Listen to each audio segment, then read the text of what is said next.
Um, Hello, everybody. Thank you very much. Welcome, and thank you very much for being here. We are continuing with our series, TASI seminars with guests. And today, our guest is Gergana Dimova. Gergana Dimova is a researcher and teacher in University of Cambridge and University of Warwick. Winchester. And yes, it is close to London. We already started. And she's going to give us a talk about democracy beyond elections, government accountability in the media age. And I will leave the floor to Gergana without much ado. Thank you very much for being with us. Well, thank you to you, Marco Luca, for being patient and organizing everything. And, I know that your fellows are very busy, and I appreciate their time. I've been writing this book for about 10 years, and during the time when I was alone, I was fantasizing about my readers and how they would look, and also how they would perceive the ideas. And so it's really important to have this forum and this avenue, and I'm very grateful for it. So the book is called Democracy Beyond Elections, Government Accountability in the Media Age. And so can you see the slides? Yes, okay. And I have to start with a little bit of a confession, because I feel a little bit like a scientist who produced the formula for this medicine, and the disease existed, but then he discovered the medicine, and then the whole world is engulfed in it. And similarly, there were scandals, and there was a little bit of accountability. For example, the Clinton-Lewinsky scandal and the impeachment. But I think that during the Trump era, it was really when the whole scandal and accountability and what does it mean about democracy thing erupted.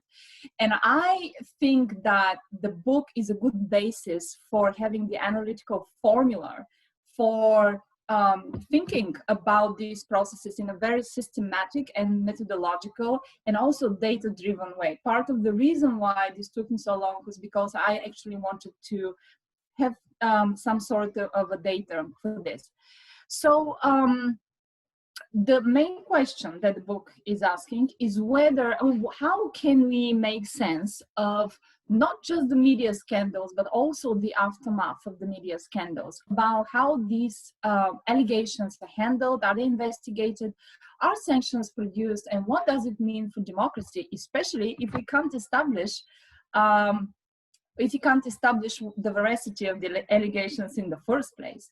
And so I have to say there were a few hurdles along the way, which I'm going to talk about in a non-combative way, just to say how I decided to resolve them. So first of all, I want to start with this. I mean, I don't know whether there are political theorists amongst you, and in general what you think about this, but my sense is that in the democratic theory literature, there is a lot of emphasis on electoral prospective and retrospective accountability, and not so much on accountability in between elections. So even with the demoralization about elections, that, for example, last night I read that Michael Bloomberg is investing millions of dollars in political aids in Florida, so that Trump doesn't have now money to invest in swing states because he has to win Florida as well. So what does it mean? It means that elections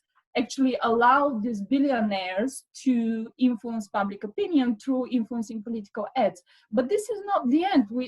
Pippa Norris wrote a book, Why Elections Fail. And even so, even with the increasing awareness and acknowledgement that electoral accountability is not the sine qua non of all accountability, the next logical step that we should look at accountability in between elections doesn't follow. And this, I don't want to put this accountability in between elections and electoral accountability on the same level playing field, because I know that elections are important, but I do want to decrease the level of the disproportionate level of attention.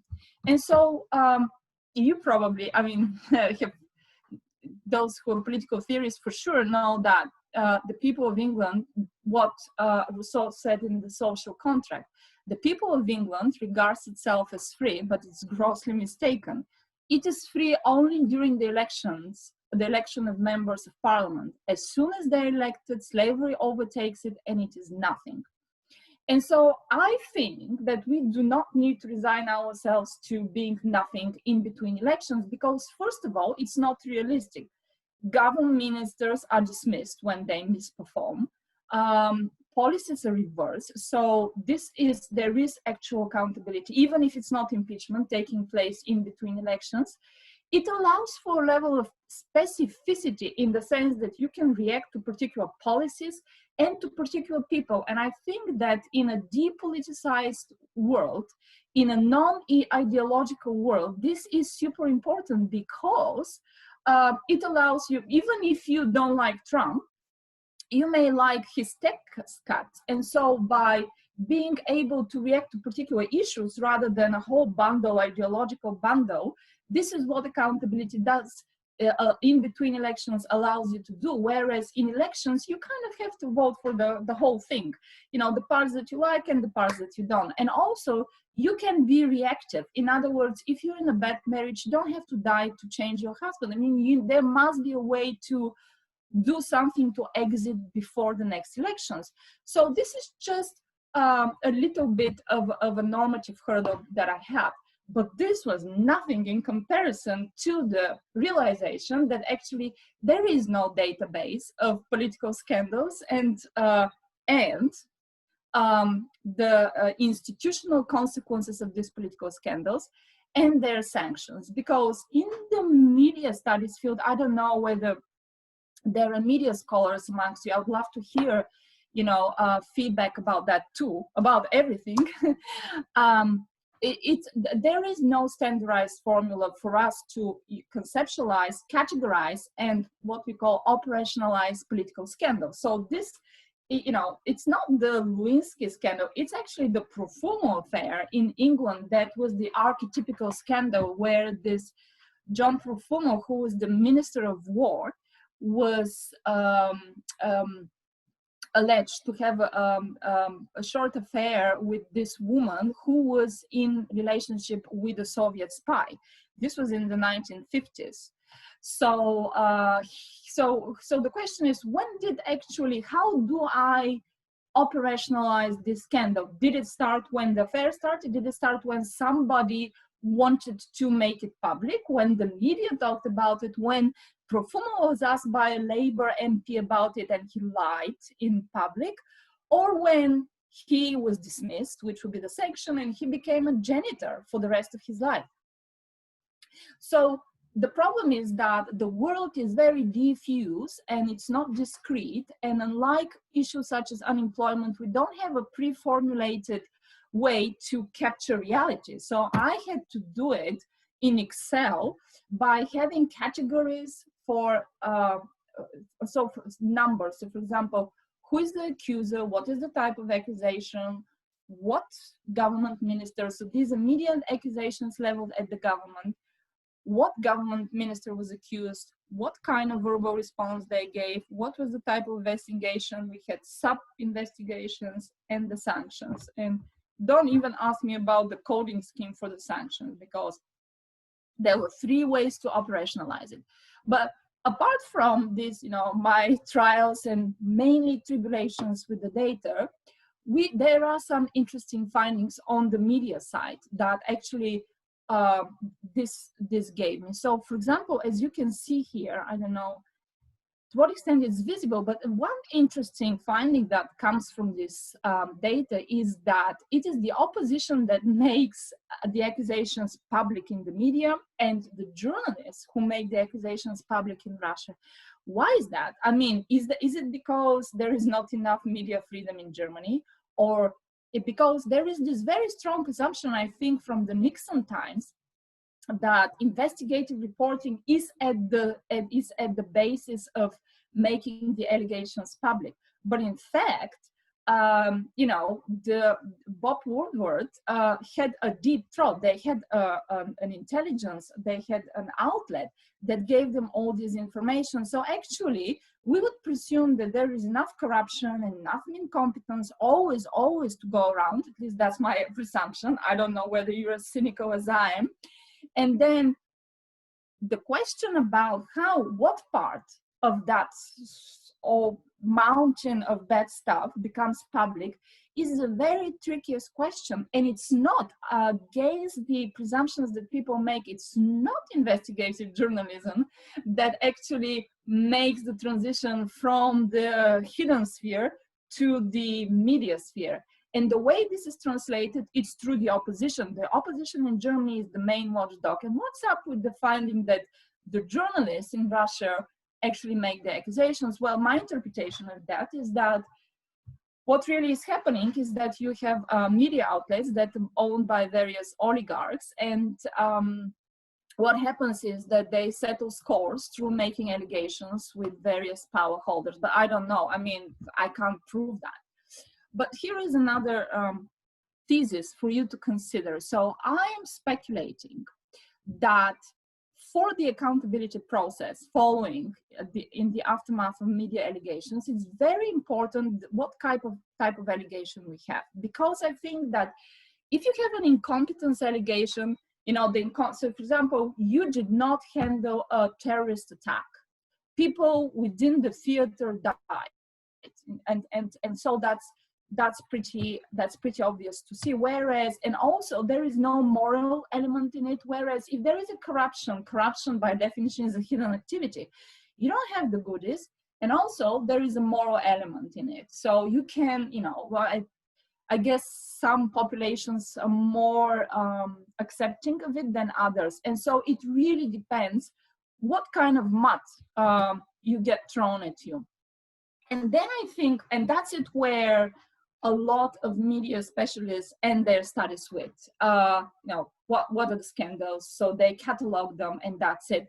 And actually, that's where my study begins. That's not where it ends. I mean, I'm sorry, it looks like a long talk, but, you know, I promise this is the beginning, but, you know, I'll go faster from here. So what happens is that I think there is, although nothing institutionally is happening, nobody is going to prison yet at this stage, there is a stage of blame avoidance where people are trying to deflect blame. And actually, it is through this data that I learned for the first time that in Russia, the most widespread technique for deflecting blame and spinning is accusing the accuser.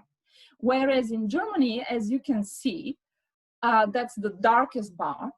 In Germany, they tend to engage with the issue and to some extent defend. So they can defend, maybe accept a little bit of responsibility. And I think that this also affects, although it's just words, you know, it's just words.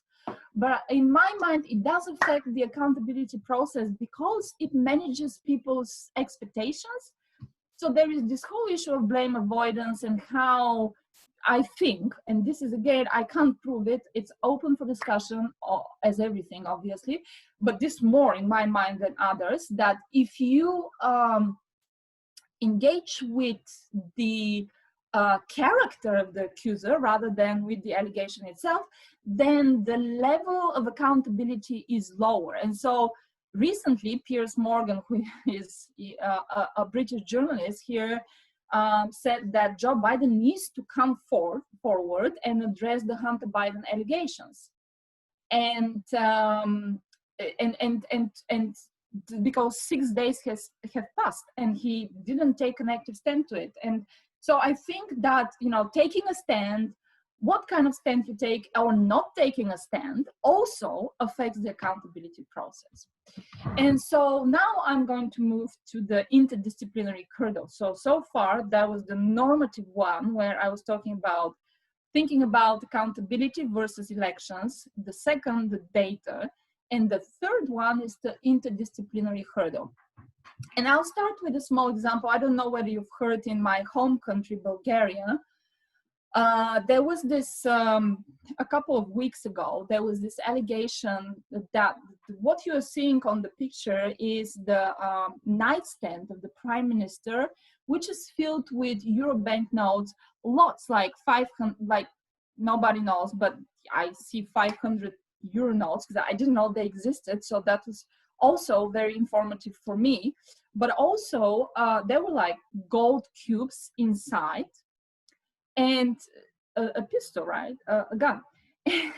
And so this disappeared there, and but he's not a businessman or anything. So he's a former bodyguard of the former communist leader, Todor Zhivkov. So where, you know, people, this had a damning potential. And what did he say?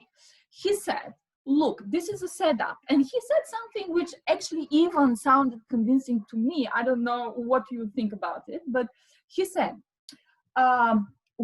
because there was a video of it, and they said when they were making the video, they went straight to this drawer and they opened it, and the drawer was filled with all these goodies. And he said the very fact that the person making this compromising video knew where the cash was means that that person put the cash in. It was not mine. Okay, so we had deflection. And then just on the next day, he had to go to Brussels for an important meeting, and it was very important, and where it was to be decided where the next tranche of financial assistance was going to be dispensed. So this was really consequential, right? And protests started in the country, continuing to this day, and there was a vote of non-confidence in Parliament. So actually the institutional repercussions reverberated on many levels of government. And then, as of today, there is no resignation. But what does it mean from an interdisciplinary point of view? Well, first of all, as I mentioned, which I find a little bit frustrating, is that the whole idea of fake news and scandals actually is mainly, and I understand that that needs to be a specialized field of study, but it should be mainly, but not exclusively, talked about by media specialists. But that's the sphere where this is talked about. And then, surprisingly for me, the blame avoidance subject matter is discussed in the crisis management literature. And then accountability of all things, other than Hannah Pitkin saying that accountability has a certain tempting rightness, it is discussed in the public administration literature. And then the problems of the crisis and transformation of democracy is embedded and enveloped in the political theory field.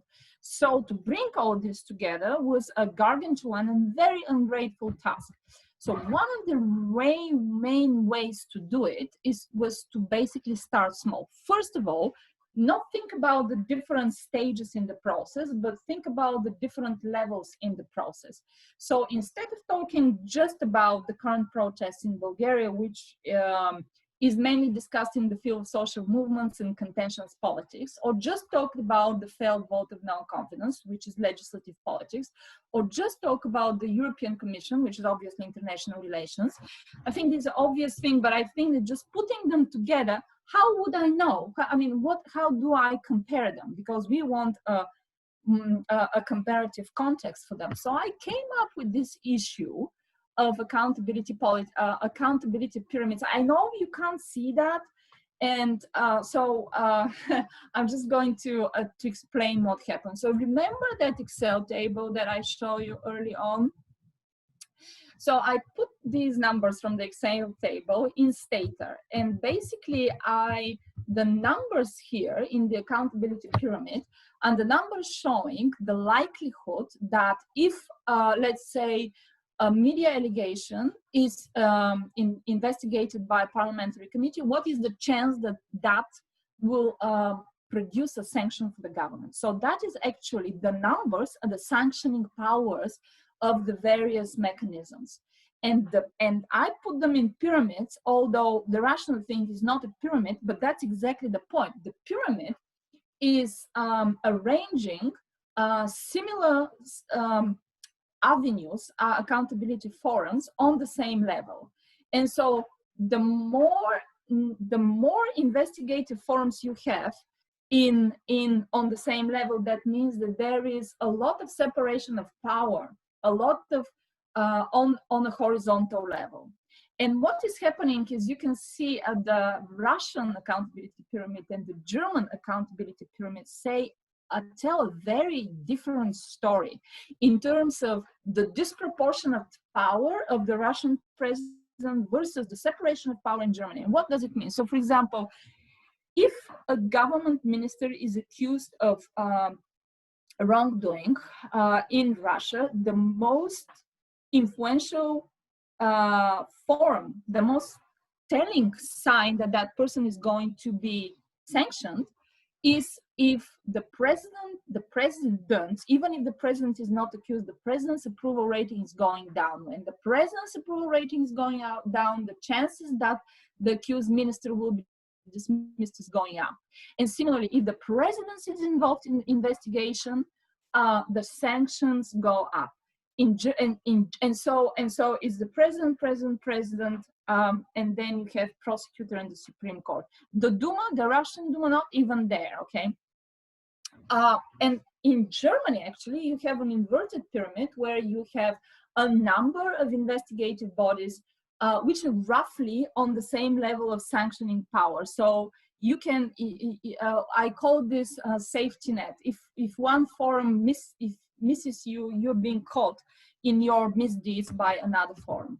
But okay, so this is another issue that I had in terms of how to manage this methodologically.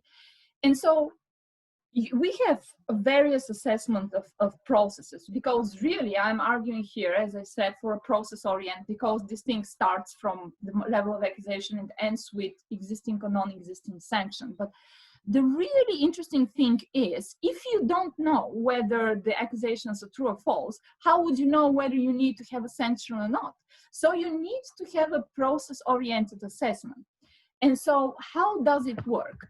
Well, first of all, you need to catch different stages of the process. And by catching different stages of the process, I mean that, let's say this is the case for Bulgaria.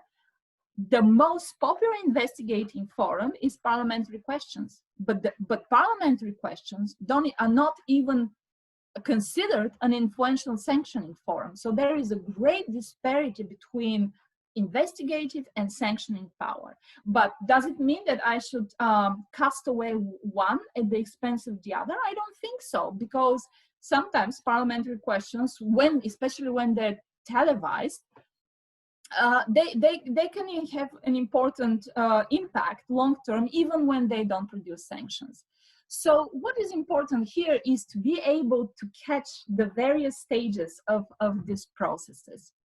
And also, and this is again up for your consideration, I don't know what you think, but I think that in a country which is most likely to impose personnel-related sanctions as opposed to policy-related sanctions, the level of accountability is lower. Why do I think so?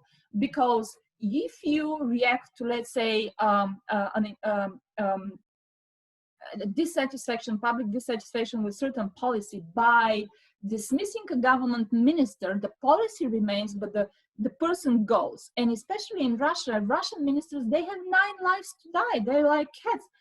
They go from one lucrative position to another. And how is that adding up to a lot of accountability? So I think that even that is important. And actually this slide here is the slide which best encapsulates the findings and the idea of a process-oriented assessment of the post-media government accountability, where you see that in Germany, it's mostly the opposition that levels the charges. Then the government tries to engage in some sort of account giving.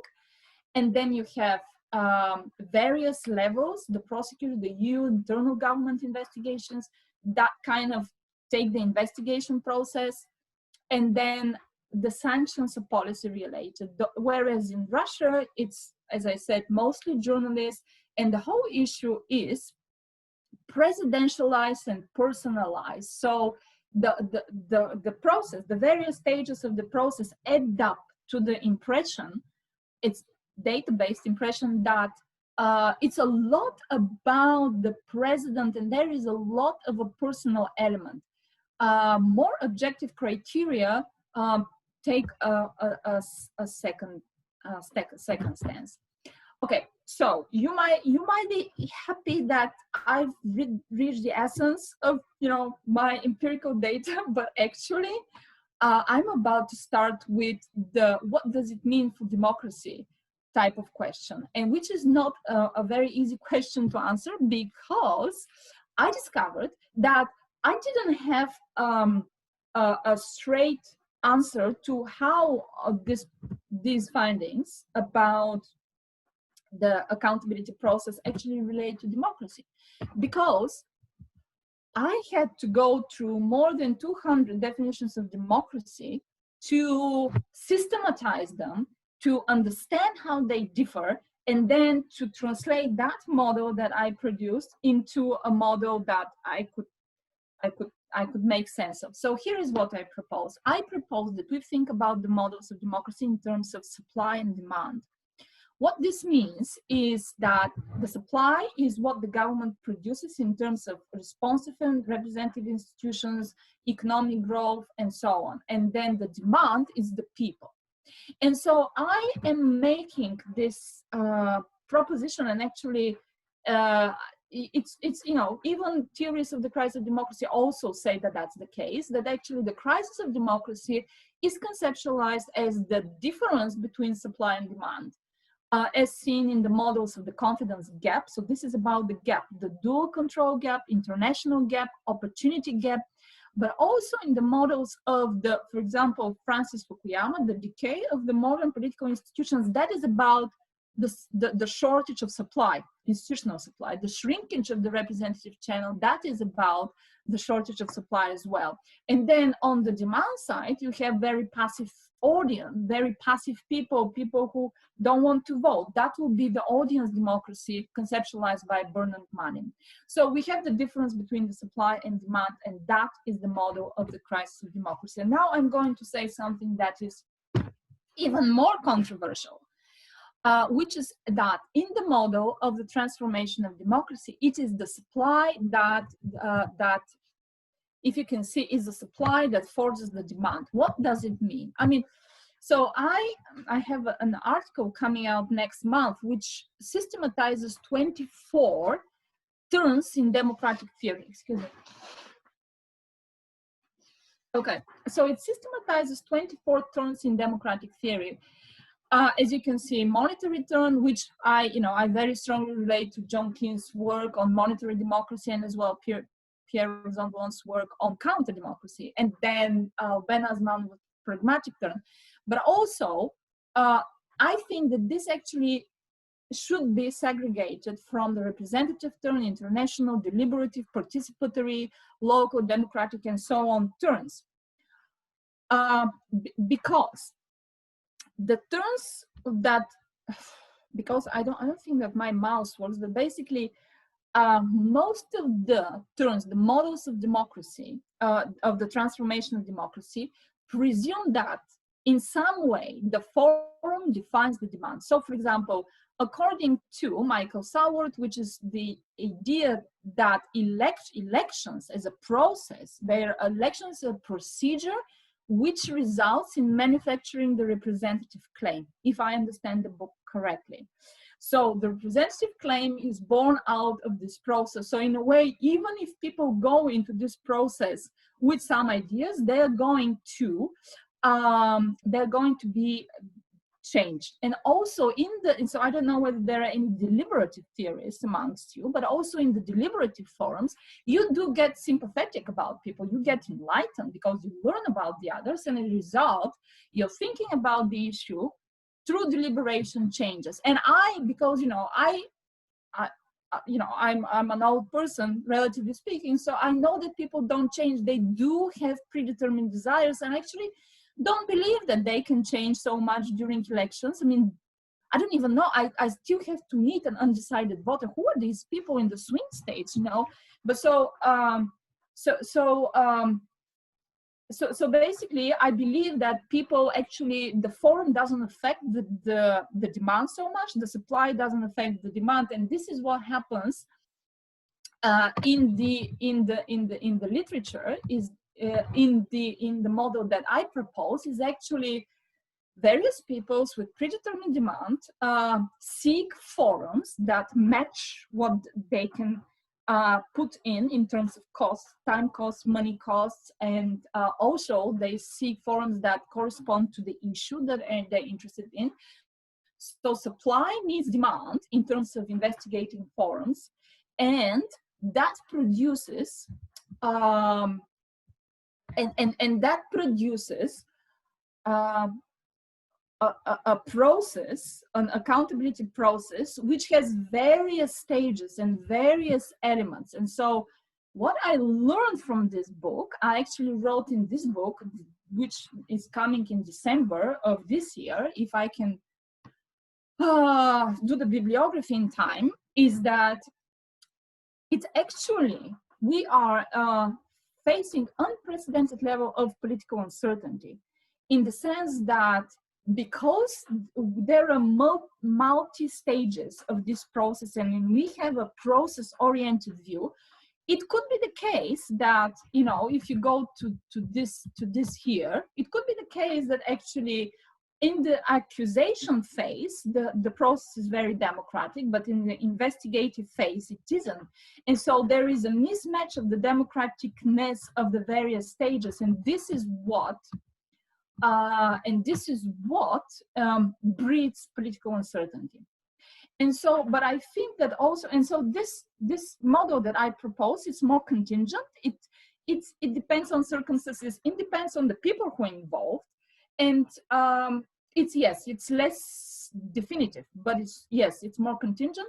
But it's also, I think, brings up the issue of whether, as political scientists, we are ready to take the following approach: take the problem and then see how that problem can be worked out with the instruments of various subdisciplinary fields. Whereas I think if we take just one discipline and let's say legislative studies, and approach this within the confines of these disciplines, which are after all just, you know, conditional, they're made for the purposes of specialization, then I think we are less likely to understand the problem.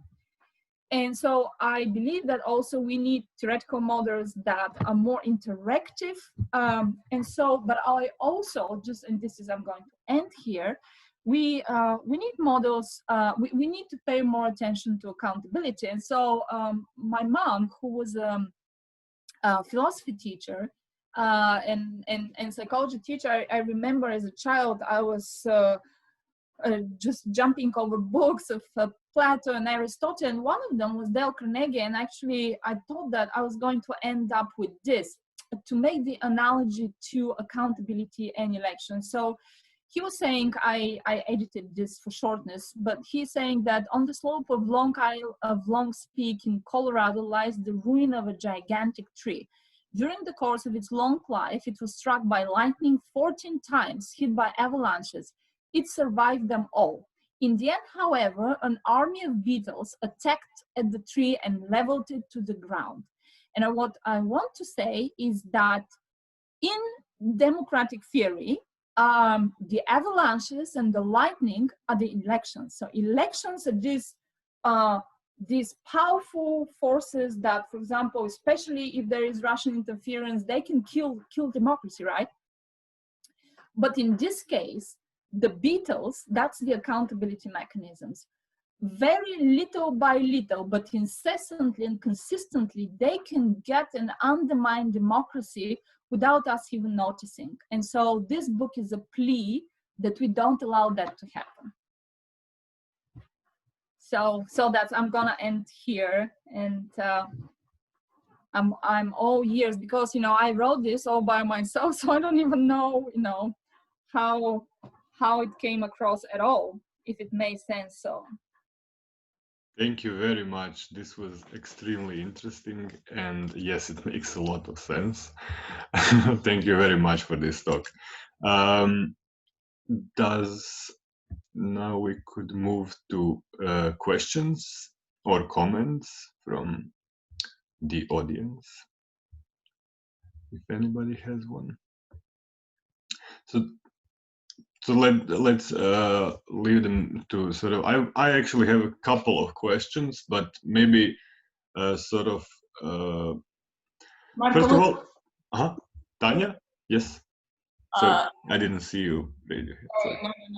I just feel like you always wait for us, and I think you should go first because I know you have a lot of questions. Thank you. No, I'm just going to sort of. I would just like to, if you could, sort of this.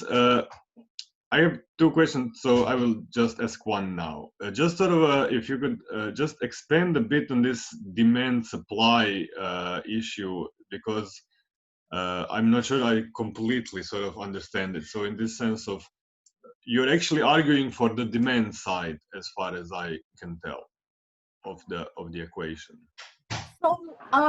So it's complicated. It's complicated because it's an interaction between demand and supply. So let's say that so for example, let's say that the government makes these vaccines for the COVID virus mandatory, right?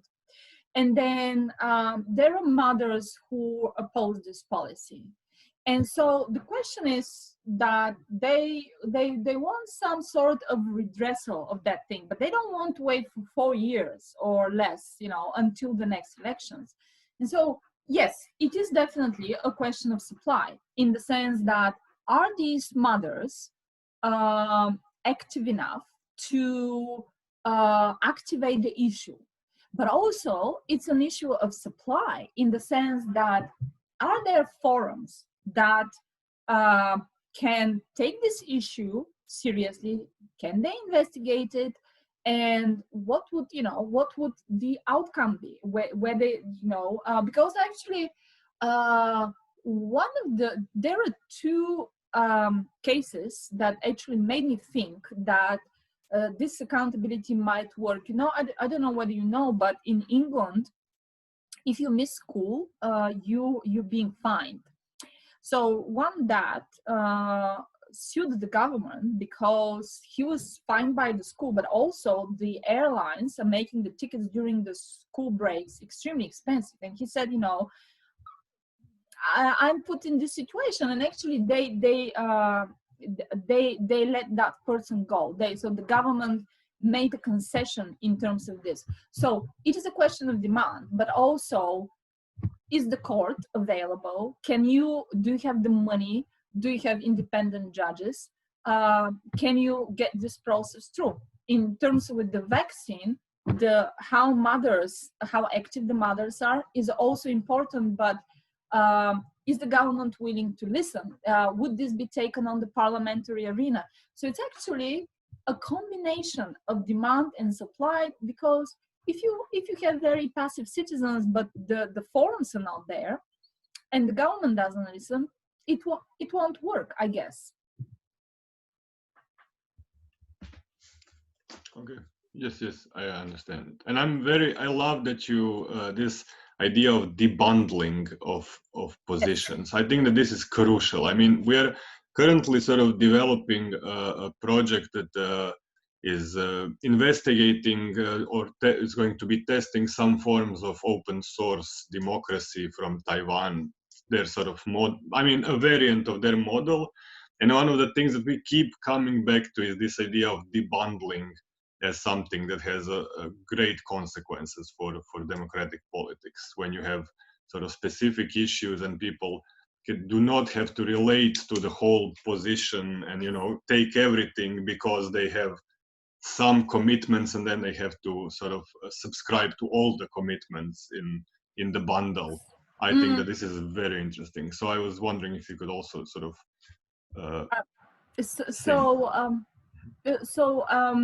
there was a whole school of thought here, which was on depoliticization. And so I am the convener of this specialist group in the Political Science Association, which deals with the issue of depoliticization.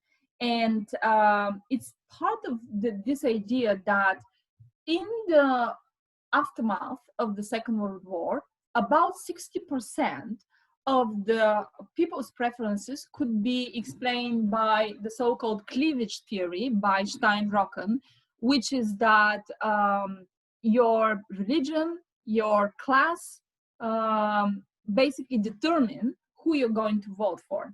But now you have very rich people and very poor people voting for the same candidates. It turns out that it's not so ideological anymore, that it is depoliticized.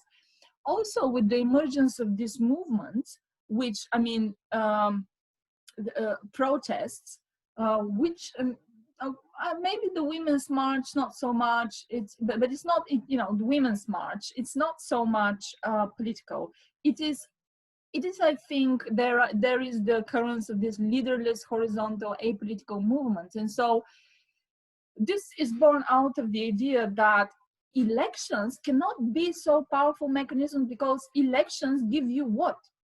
Especially in a two-party system as the UK, especially in a two-party system as the US, they give you very stark choices. And these stark choices do not cover the permutation and combinations of issues that you particularly like.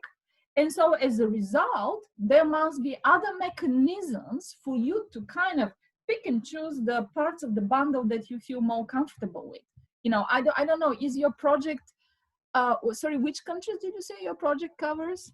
We're actually interested in the models being used in Taiwan. Taiwan has a really remarkable and very successful set of institutional and para-institutional systems, but also quite institutional. And they have a digital minister who is essentially cross, like non-partisan, in a sense that she's part of a couple of governments, and essentially is a sort of a representative of this activist slash hacker slash you know, civil society community that started this development of these systems of deliberation, that is through, you know, digital deliberation, but also physical deliberation and so forth, which leads to actual policy decisions, and actually sort of that do have like real, you know, outcomes that do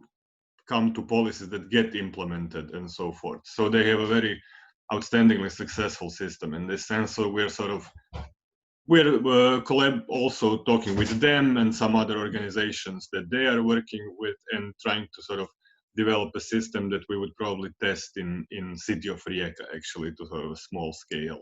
First on this urban governance, and then see if there is a possibility of comparison with some other European cities and so forth.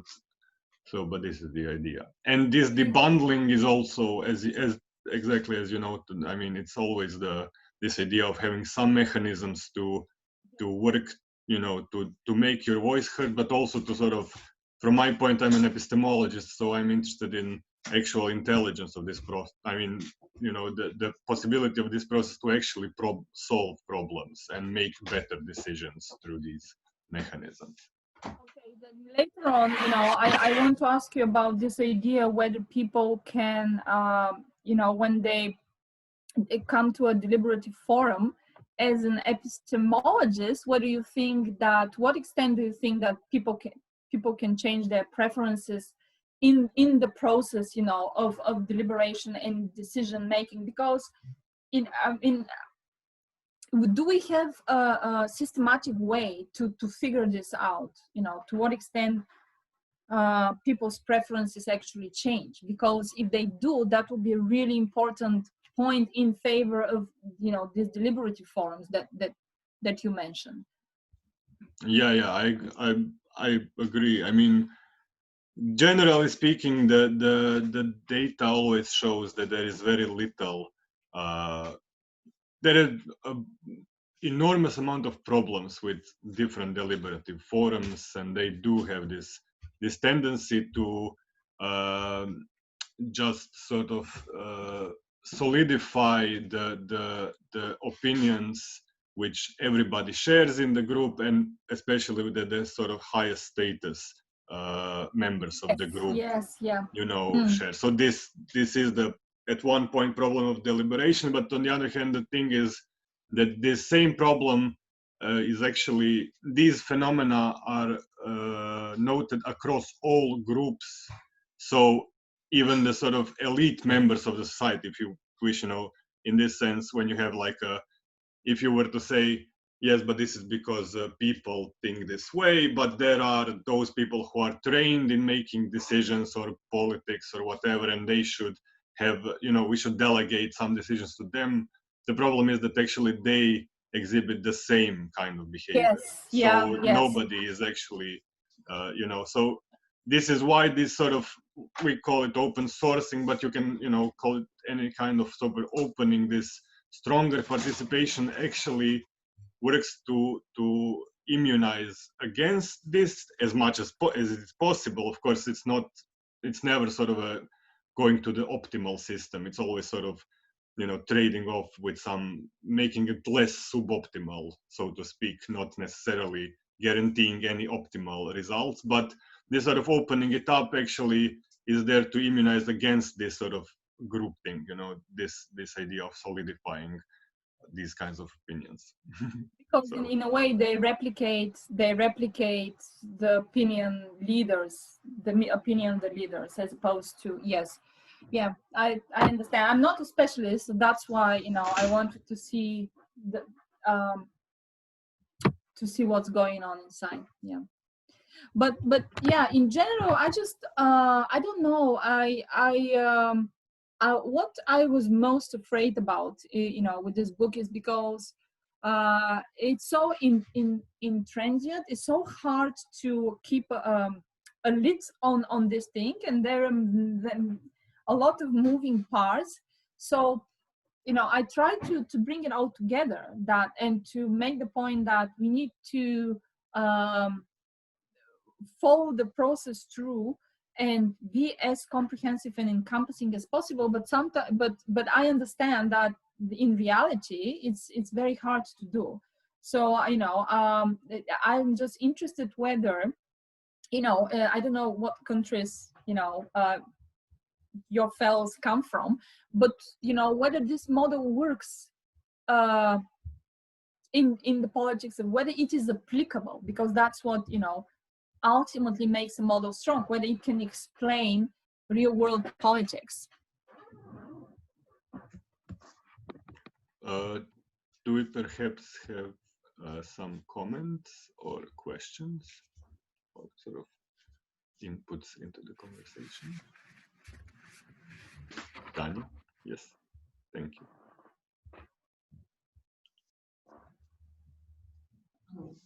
Here I am. Hi, thank you so much for the talk. This was really interesting. I just wanted to sort of, I guess, think through. I don't have any good suggestions or not, but sort of thinking about these ideas of the development of the different ways of having these politics, where, for example, like corruption and scandal is a really big focus around the president or a government minister, versus this sort of more policy-oriented, like, oh, the scandal is going to be resolved through these institutions. And I wonder if it has something to do with the way that these countries you're looking at are very have very specific histories. Because in Serbia, I think we could probably see very similar things to Bulgaria and Russia. And surely we could in Hungary as well. Versus like the United States, where a scandal seems to not matter at all, nor can you really do anything about it.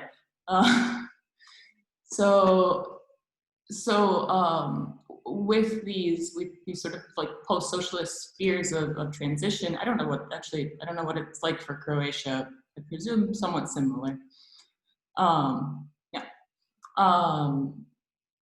With these spheres of transition, I think we are also seeing a historical sort of loss of what Jens Beckert called promissory legitimacy of democracy. And from this history of having, a series of constant disappointments. And I saw that you looked at a sort of output-oriented legitimacy, and so maybe this was part of that I think Sharp talks about that. I think this is maybe possibly a part of yours. So basically we're looking at this sort of Hirschman's exit, but with people who don't really know how to participate in a political sphere, which doesn't really, because you can't. So like, what do you do with it? And I don't know if it helps you, but please go ahead. Yes, thank you. Yes, that's great. That's exactly, you hit the nail on the head in several respects. First of all, the issue of legitimacy.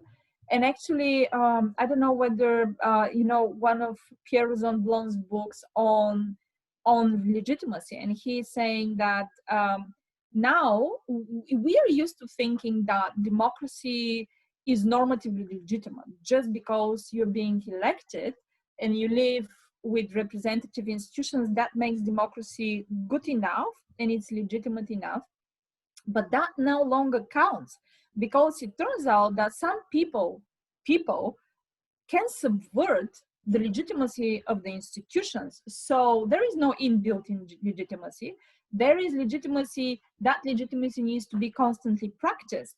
And so one way to establish legitimacy is what you said, you know, Tanya, not to have this constant disappointment, which means that people need to see that the inbuilt capacity of the institutions works out.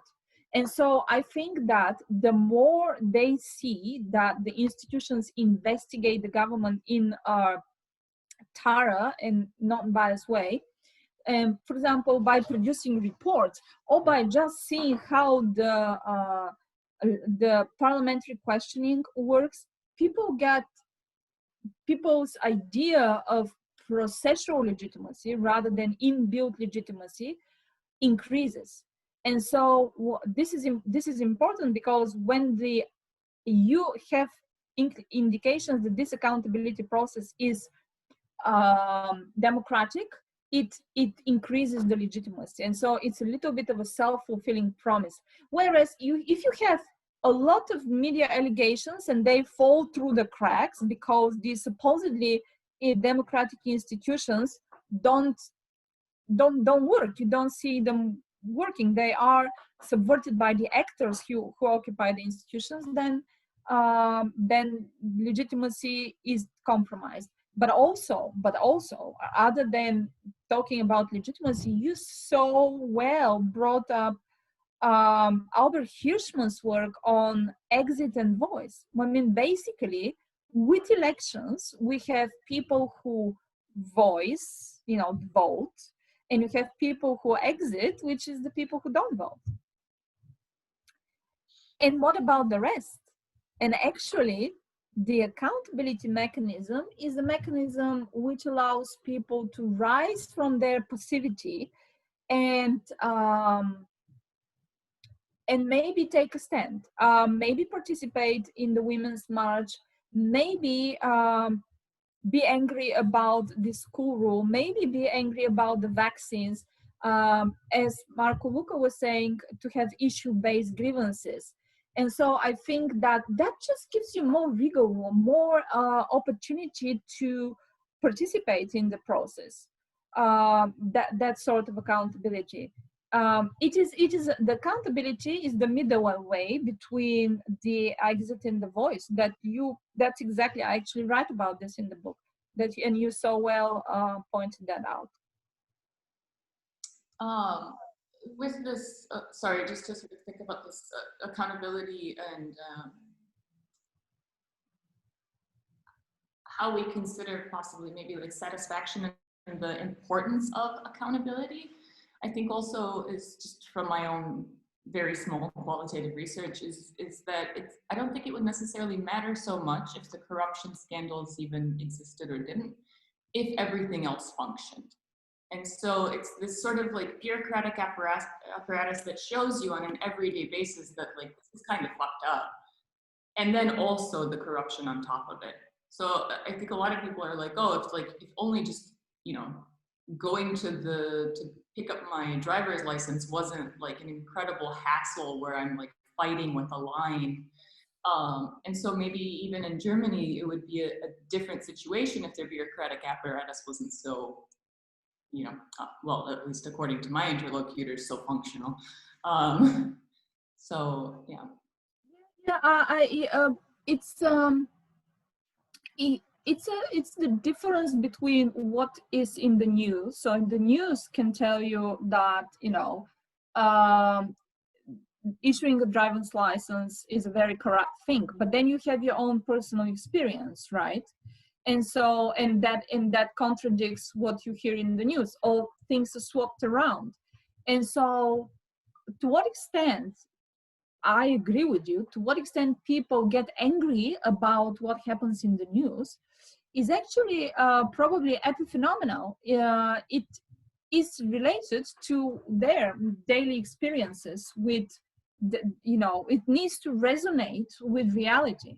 So if they see that the politician is very corrupt, but they actually are very happy with the way things are going, so, you know, there is no demand for accountability, which is why the demand side is very important, because demand is only activated when these scandals resonate with the,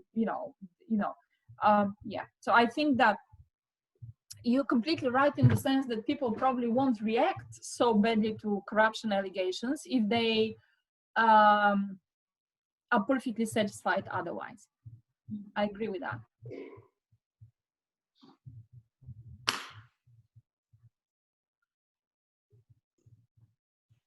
If there is some time, can I make a comment? Yes, absolutely, please. Because I'm speaking from Bulgaria, I have seen Gergana present in person, and congratulations on your book. And one of the thoughts that came to my mind is this. Tanya said that corruption is not such a crime that needs an overwhelming reaction, because if there is corruption but everything else works, then it's fine. I slightly disagree here, because in Bulgaria we have corruption which managed to stifle absolutely everything else. But the point is that these protests, which have been taking place in Bulgaria for more than 100 days now, they have been trying to keep away from all politics. And the leaders say that they do not allow politicians on the stage to give speeches to the protesters for the only reason that they might drive away the opposite, the proponents of the opposite political idea. And there is really a great mix. But the problem there, for me, is that the debate, what you say is that the public should be able to demand accountability from the authorities. However, the problem is that the debate is at a very low level. And like Marcus said, in countries with a very well-established system, you, as a member of the public, you delegate the right to those who have education and who can voice in a more coherent way what you're saying. Because what was happening at these protests in Bulgaria, people were shouting, trying to disrupt the work of parliament, and they were shouting, resign, resign, resign, you are corrupt, you are corrupt, you are corrupt. And what was happening inside the parliament was the opposition was demanding the resignation of the prime minister for corruption. You see what I mean? And then you don't know what is it that they're doing. So this type of low quality of the debate among the public is a great problem. And because I can see that we are members of the former communist bloc, one of the reasons is that we were sort of hoping to become westernized. And if you speak up and you do not sound like a Westerner, oh, you are no good. You are a former communist, go away. However, we see that the situation in America is very similar to the situation here. You know, and the same type of corruption applies, and the same type of you know, politics marked by various partisanship and so on and so forth. But at the same time, it seems as if they have institutions. So channeling the demand for accountability probably through those responsible, through those educated enough to formulate them in a more coherent fashion might be a good idea, despite the fact, of course, that the voice of the people should be heard. I know that we are over time, but I did want to respond to Elena because I think she is bringing up something actually very valuable and very sad, which is the fact that sometimes, even if you have demands and very strong and vocal demand, and what these protests continue for more than 60 days, what is happening is that you don't have the supply, you don't have the forum where to express these grievances. I think the legislative forum is out because the government has majority there, so the vote of no confidence was not successful. And so in the European Union, and people are saying, why is the European Union keeping quiet about this alleged corruption? Why is it not investigating it? And so this is a case where, you know, you have demand and you don't have supply, and then the accountability mechanisms fall through. But you know what actually could be even worse than that? That would be the case where the allegations about Hillary Clinton's emails would taken up by the FBI. And just a few days before the 2016 elections, James Comey, the director of the FBI, is saying that actually Hillary Clinton was guilty. There was a sort of investigation, a decision about this, and this, a lot of people are saying, swayed the election, kind of convinced the last remaining swing voters. So in this case, I think also overly actively investigating, so for example, the Senate committee investigating Hunter Biden's story, and so can actually interfere with the legislative process. So I think that I'm not sure, whereas, you know, you need to have these accountability mechanisms in between elections, I don't know whether they actually may not undermine the electoral mechanism itself. So it's a very balanced situation. You have to keep the balance about that. So. Okay, we have time. Yes. Okay. If it's okay with you, Gergana, of course. That was a very interesting talk. I really enjoyed that. Just a very quick comment. I don't know if you're familiar with the work of an old Soviet folklorist, Vladimir Prop. In the 1920s, he wrote a book called Morphologia Skazki, or Morphology of the Fairy Tale or Folk Tale. And in it, he basically broke down functions that occurred across folk tales, and in this way was able to kind of codify and then index different folk tales. And this is very similar to what you're doing with scandals. And the reason I bring this up is once you can reduce it down to a specific set of functions, you can see a certain narrative develop and recognize the same story appear again and again and again across context, where you can just remove the name and recognize it. So for instance, a classic American scandal is a right-wing homophobic politician is accused of soliciting male prostitutes. He denies it, more evidence comes forward. He takes a leave of absence to deal with personal issues and spend time with his family. You can put in whatever name you want, it seems to always work. And given that there are different accountability mechanisms that seem to produce specific results, I'm very curious if there's a certain strategy that comes up with these, where you can see a certain attitude develop, a certain way, kind of a playbook by which people involved in scandals find ways to evade accountability. And related to this, these kinds of stories are familiar to people. They recognize them happening, they see where they're going. And in the last instance that you just mentioned with James Comey and Hillary Clinton's emails, I think for a very wide segment of the population, as soon as he announced there will be an investigation or we're reopening the investigation, this fit a certain narrative that said she is guilty of this. Regardless of whether or not she did it, it fit the narrative and they knew the rest of the story and Yes. changed their position then. Thank you. It's very thought-provoking what you said. In fact, yes, that was the case. I mean, he reopened the investigation, and sometimes not having a sanction it doesn't even matter. Just reopening it, just having the investigation is more important. And why is it important? Because it legitimizes the whole process.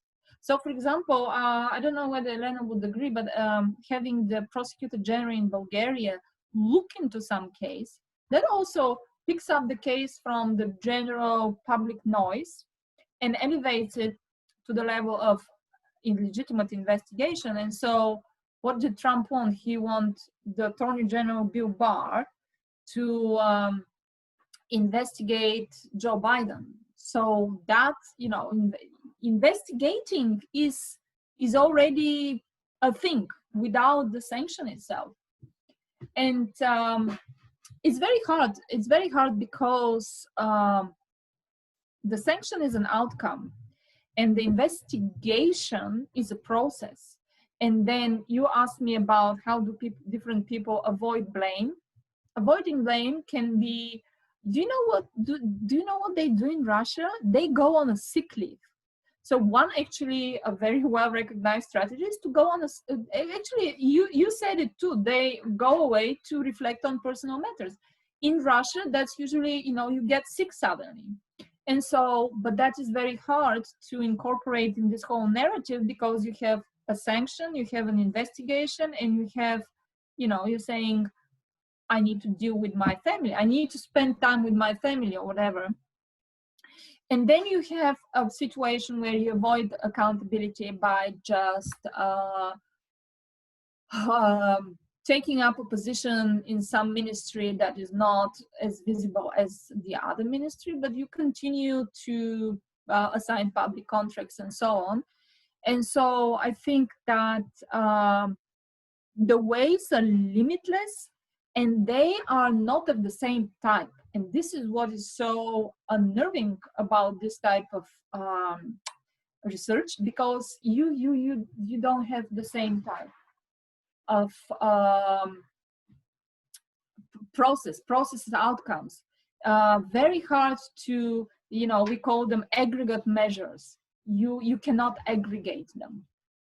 But you are completely right about just the very act of reopening investigation can speak volumes and can undermine the accountability process. That is why the supply side of this process is so important. It is important to have an attorney general that says, I am not going to investigate your opponent in a presidential campaign. It's important, I think.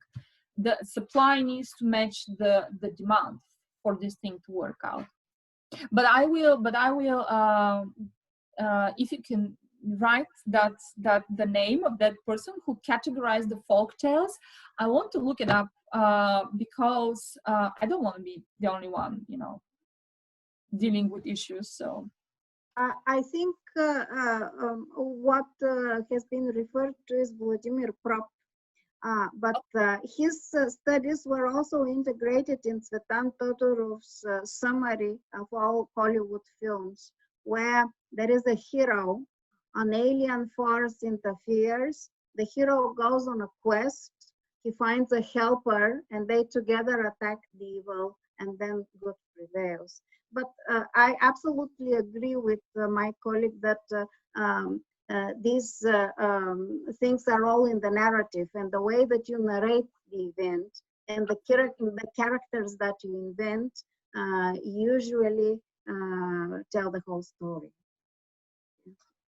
There aren't videos, because now, you know, I think, when was that person writing, you know, that the written word and the interpretation was very important, but now we're going to see what a video of Rudy Giuliani in a Borat film on Friday that I do not look forward to, but everybody will see because it will be streamed for free on Amazon. So, you know, at that point, I think, you know, we live in an image world, and so to what extent can you reinterpret the written word? I think is less powerful nowadays when you have all these videos. It's just, I think, a different ball game with these things. Yeah. We can have one more question by Francesca. And Philip also wants, so we have two more questions, if that's okay with you. I would love that. Yeah, thank you. Cool. Yeah. Francesca, please.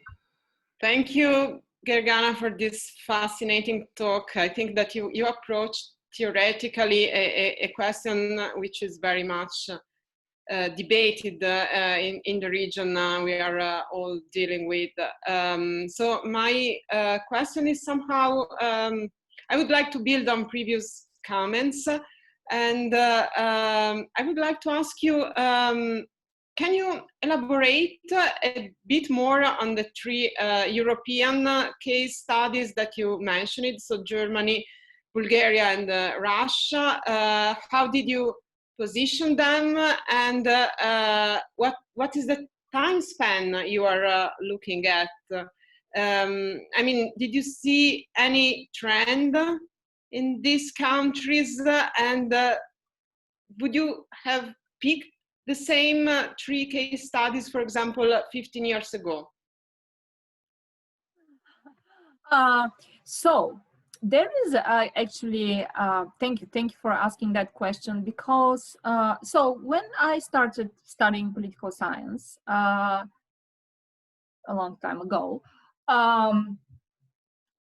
there was a strong interest in area studies, and that was a lingering interest from the time of the Cold War.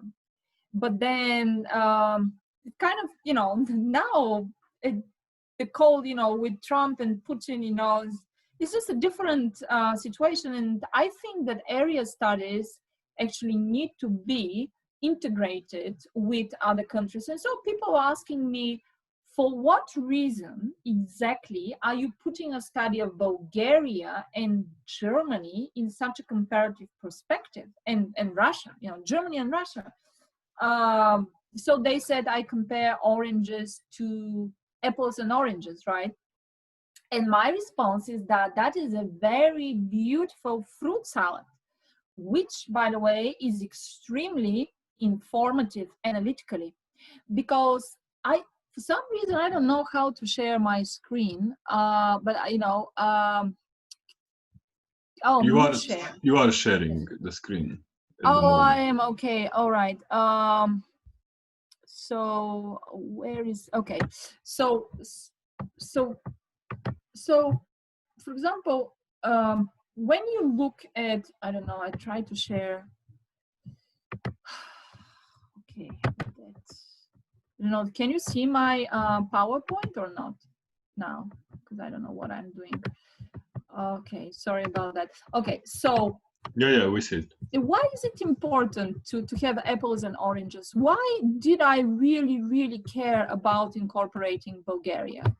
Because I think it is so enlightening. For example, to really compare. Let's say that, you know, I only studied Russia, okay? I'm an area studies specialist of Russia. And I reached the conclusion that the president is basically deciding the account. He decides the accountability game in Russia. How am I even supposed to determine whether this is a democratic thing or not? Because, you know, after all, the president is elected. It is a presidential republic. So So I don't have any context. And I think that it is in the comparison, and it could be the case that this is exactly the same in a democratic country. It could be the case that in a presidential, in a democratic country, it's the, let's say, the prime minister who is determining this process. And that is why it was super important to have Germany there as well, or a democratic case study, to juxtapose them and to see that what we see in one case is not the same in another case. Because, and it's actually, and then it was super important to have Bulgaria as the middle case, because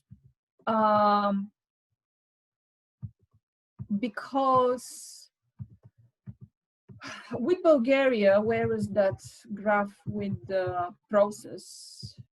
With Bulgaria, here, whereas in Germany, the German case told one story about a democratic post-media accountability. Russia said, told us the analytical story of a very personalized accountability process.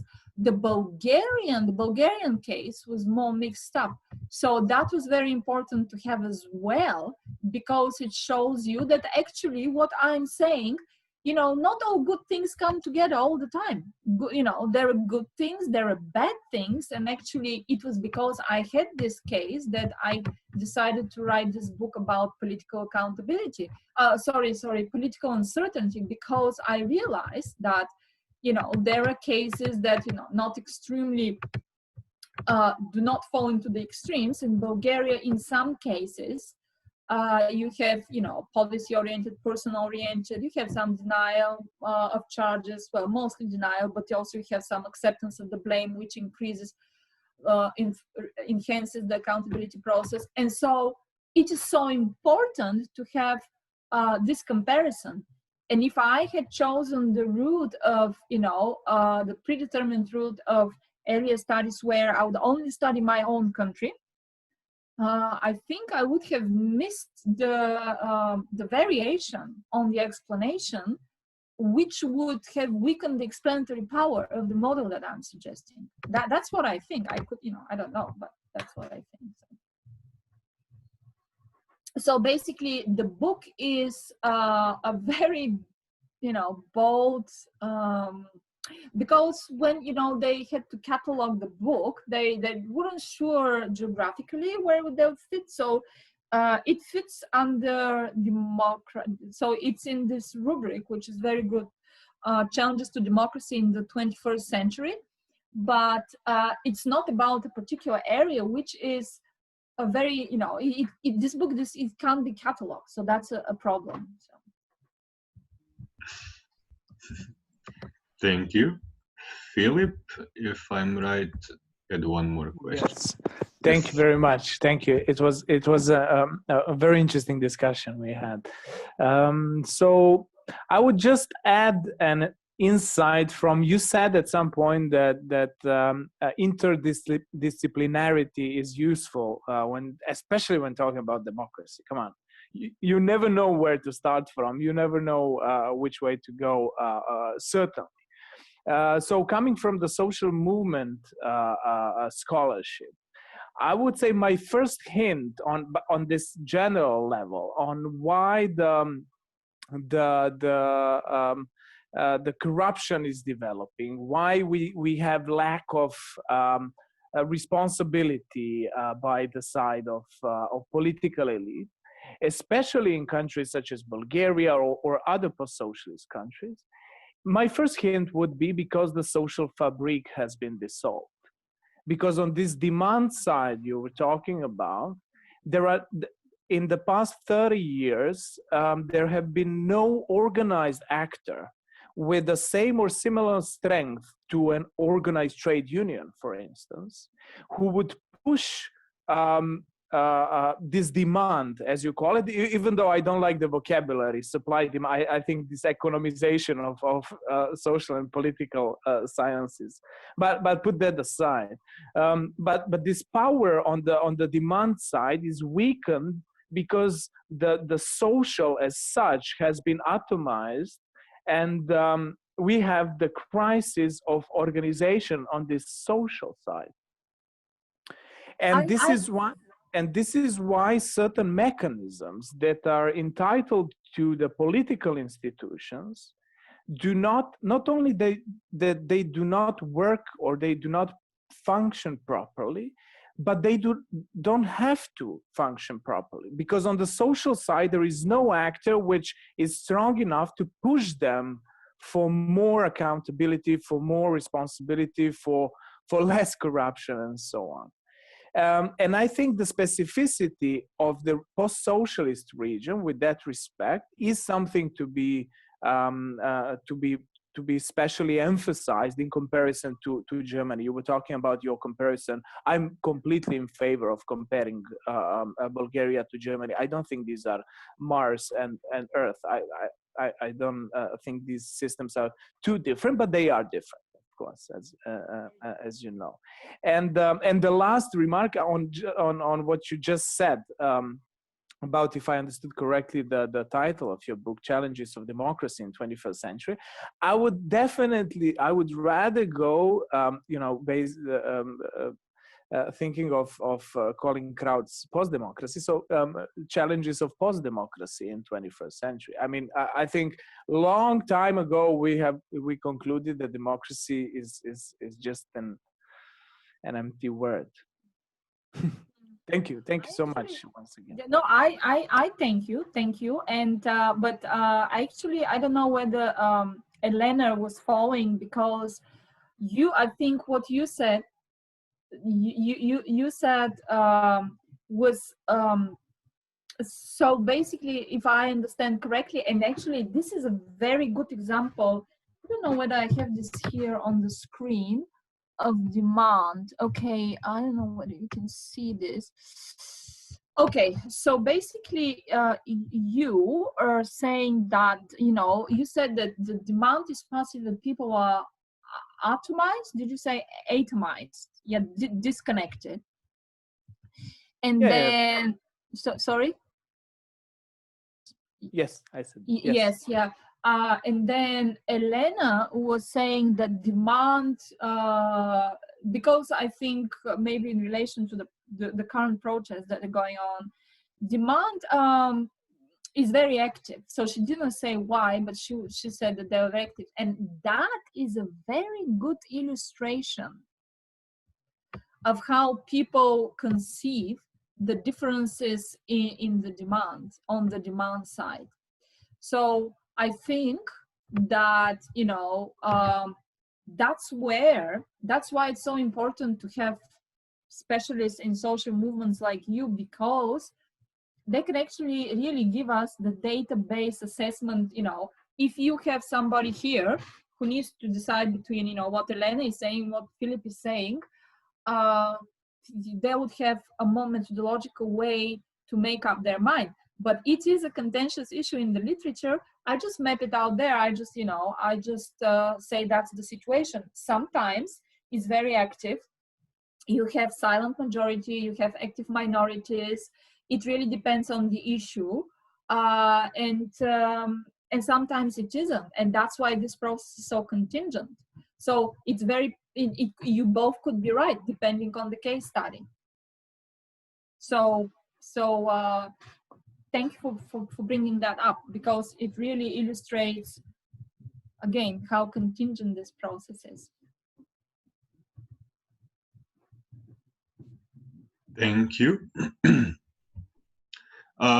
Thank you very much, Gergana, for this wonderful and extremely thought-provoking talk. So I think we'll all have something to continue sort of discussing and thinking about within these areas.